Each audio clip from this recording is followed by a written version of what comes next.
All right, let's get into it. Today, we are taking a deep dive into the truly strange philosophical world of abyssal echoes. This is a place that, honestly, challenges everything we think we know about reality, and even our own existence. So get ready for a journey into some pretty deep and pretty murky waters. Right from the get-go, we're thrown into this massive paradox. This quote from a character called Laughing Jack just perfectly sets the stage, you know? It's surreal, it's contemplative, it tells us that this is a place built on contradiction, where the impossible is just business as usual. So to make our way through all this philosophical chaos, we've got a bit of a roadmap. We're going to start by just trying to understand the abyss itself. Then we'll get into questioning its reality, see how that causes some serious identity crises, confront the whole idea of suffering, and finally, kind of wrap our heads around what it all might mean. Okay, first up, let's try to get our bearings in this truly bizarre setting.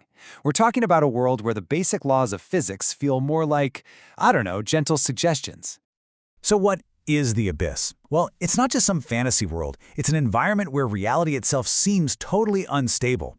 I mean, the inhabitants are everything from yetis and skeletons to, yes, sentient toasters, and they're all just coexisting in a place that logically shouldn't be able to support any of them. And this is just perfect. This simple, completely absurd image of a square bubble. It gets at such a huge idea. A character named Raptor points it out, and it's way more than just a quirky detail. It's a sign that the fundamental laws of nature are completely broken here. I mean, if bubbles aren't round, what can you really count on? Well, as you can imagine, this kind of unstable environment forces everyone in it to start questioning their reality. If the world you're in doesn't follow any rules, how do you even know what's real? This becomes the absolute central mystery for all the characters. Are they in a real, physical place, or is it all in their heads?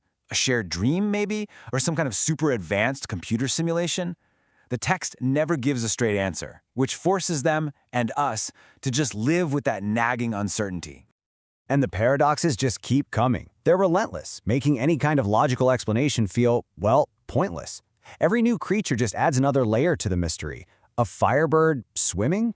A snowman that doesn't melt? It's just a constant assault on everything we think should be true.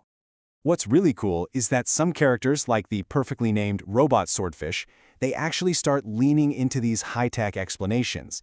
You know, being a machine itself, it's kind of naturally aware of the chance it might be trapped in a digital reality, which is just a fascinating idea to hear from a character at the bottom of a so-called ocean.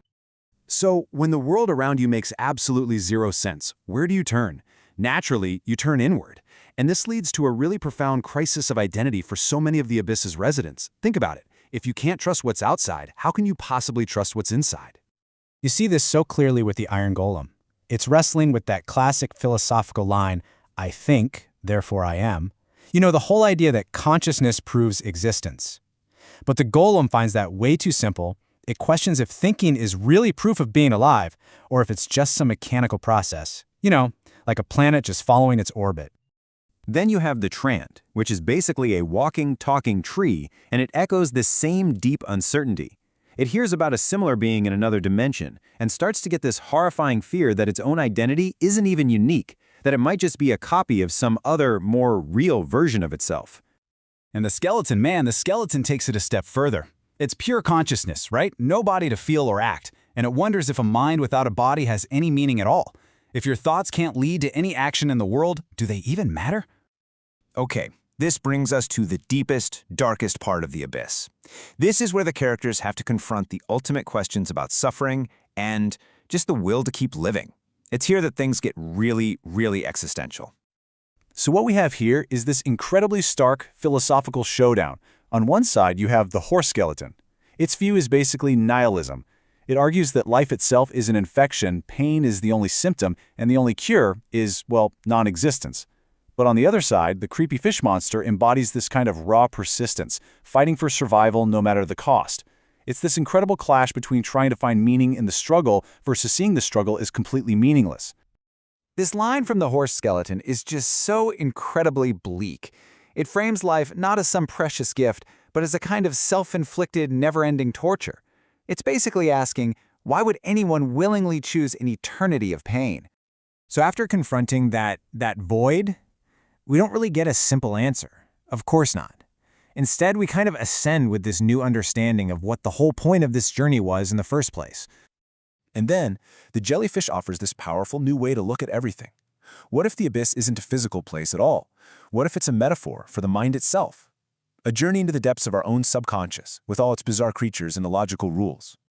And that's really the key takeaway here. The value isn't in finding the solutions to these huge existential puzzles. What the source material is really suggesting is that the point is just having the courage to ask the questions, to be willing to explore the depths without needing a map. And so, we end by turning this whole exploration back around to you. Because if this journey through the abyss is really a journey inward, that leaves us all with one final thought to ponder. If you were to take a dive into your own subconscious, what impossible creatures and square bubbles might you find waiting down there for you?